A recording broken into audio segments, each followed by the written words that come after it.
once the opportunity arose for him to close the show, he did it in emphatic style. Whatever he hits falls.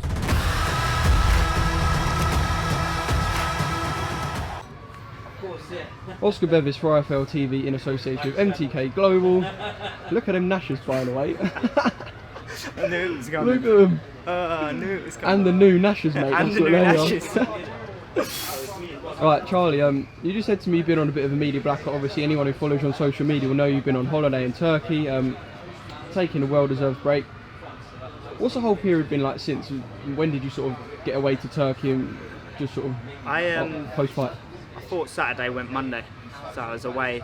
I had it booked for a long time anyway, to go get my teeth done. So yeah, just straight away got away. It was the best thing I ever done. It gave me a bit of time to relax, recuperate, get my head straight, think about things, and yeah, like the fight, everything that happened, fight week and everything, blessing.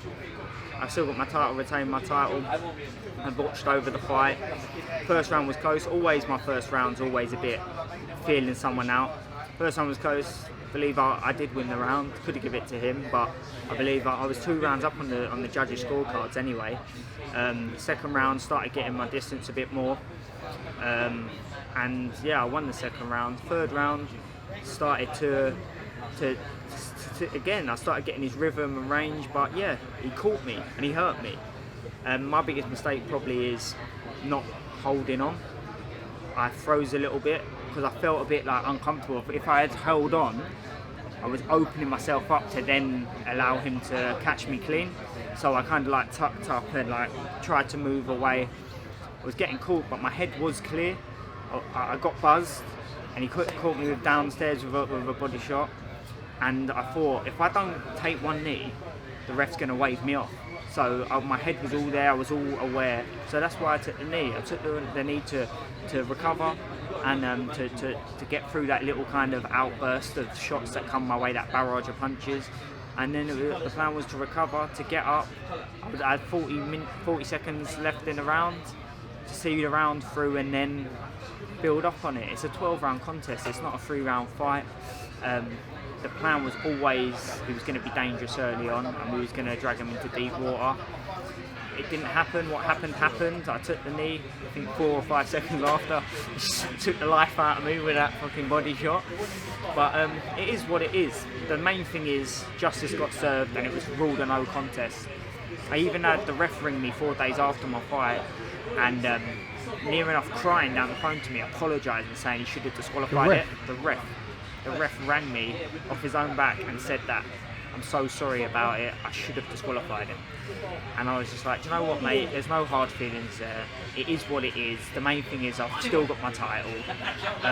Heat of the moment, and I understood it was his first world title referee fight, so the heat of the moment with everything going on, it's a bit of a mad one to like have that controversy straight away in your face. So I can understand he made the mistake. He rang me, admitted it, no hard feelings there. All we got to do now is I'm going out to my management team, MTK Global, headquarters over in Dubai, over the next week or so. Sit down with them, discuss when the rematch is going to be. I've had 3 fights back to back now, so it's looking like it's going to be after Christmas. I'm going to have a little blow rest. I've got a lot of things to sort out outside of the boxing world, like with my finances, house and stuff like that. So I've got things I need to focus on, and we have a little rest, recover, recuperate, and then we go again next year. But I'm looking forward to getting out to the MTK headquarters and sitting down and getting this rematch on the cards. Of course, right. I'm sort of going to bombard you with questions. There's so much I can ask you. You said a minute ago that you were in trouble and you felt like you weren't holding, etc. Was that the first time you felt in real trouble, even including Casemiro, in the fact that it wasn't like you were holding, etc. You were just taking a barrage of punches? Is that something that you've never felt before like that? No, not at all.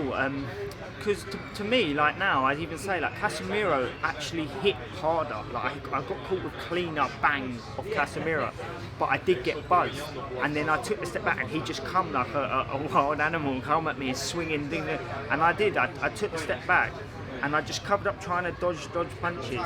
And to be fair, when I watch it back, like I am like kind of riding them and kind of getting out the way of them, even though he is coming with them.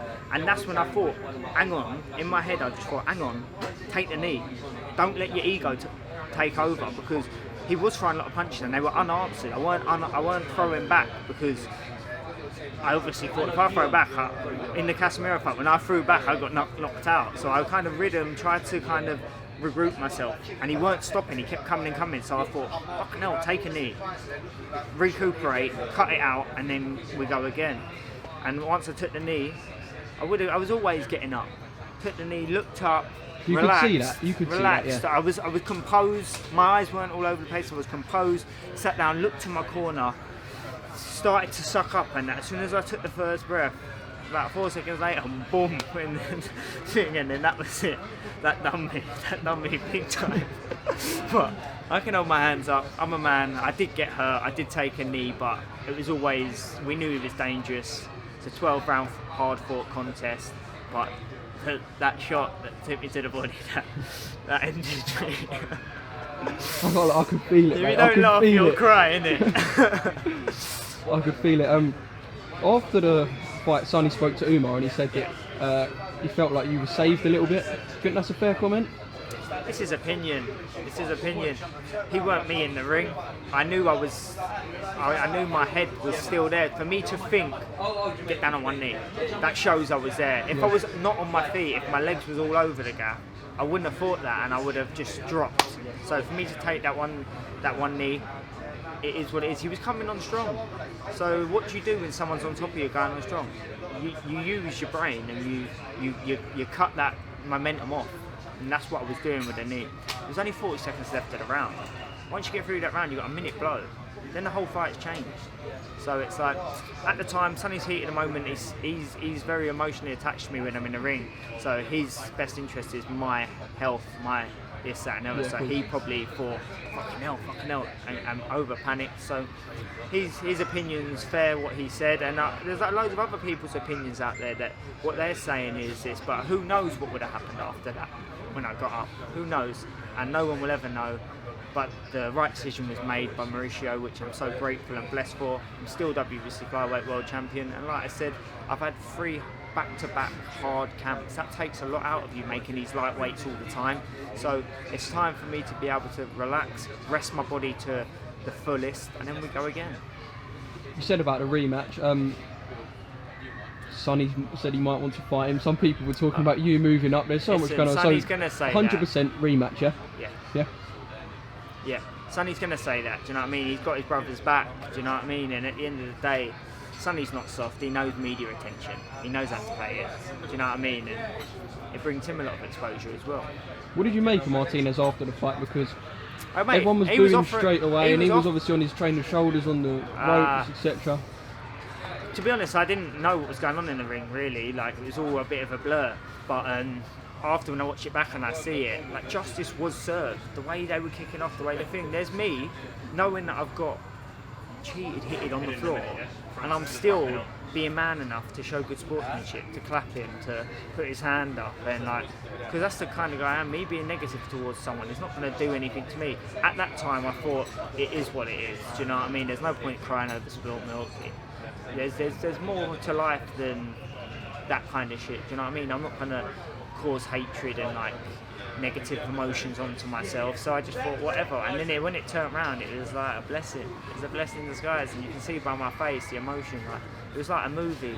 My whole career's been like a Rocky movie. Like ups, downs, turn around, spin rounds. Like who knows what's going to be next? But it's all part of building a legacy.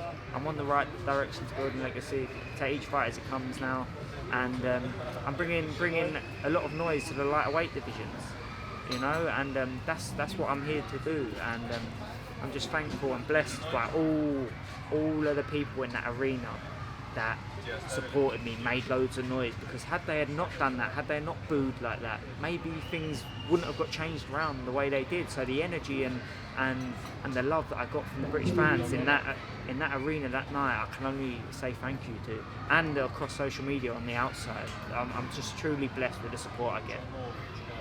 Just finally, before the press conference starts, your brother Sonny fighting, headlining York Hall on Saturday. Yeah, I take it you're going to be there? Yeah, of course, Of course I'm going to be there, smiling when he's showing the teeth off while he's doing his Sunny Showtime. Yeah, and in terms of him, what you're seeing in the gym? Have you seen obviously the He's transition world from level. He's Grant world you level. to him? He's world level, Yeah. man. He's world level. 100% world level. And he just got to prove it Saturday night, and then he moves on, and you can't look past the fight. No one can look past the fight. So he's got a tough test in front of him, and it's time for him to put on a show, and then we go from there. Charlie Edwards, thank you for speaking to Thank IFL you. TV, and I'm sure I'll catch up with you Saturday. Nice.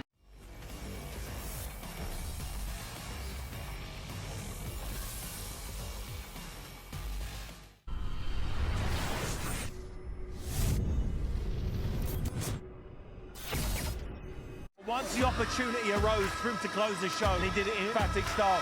Whatever he hits falls.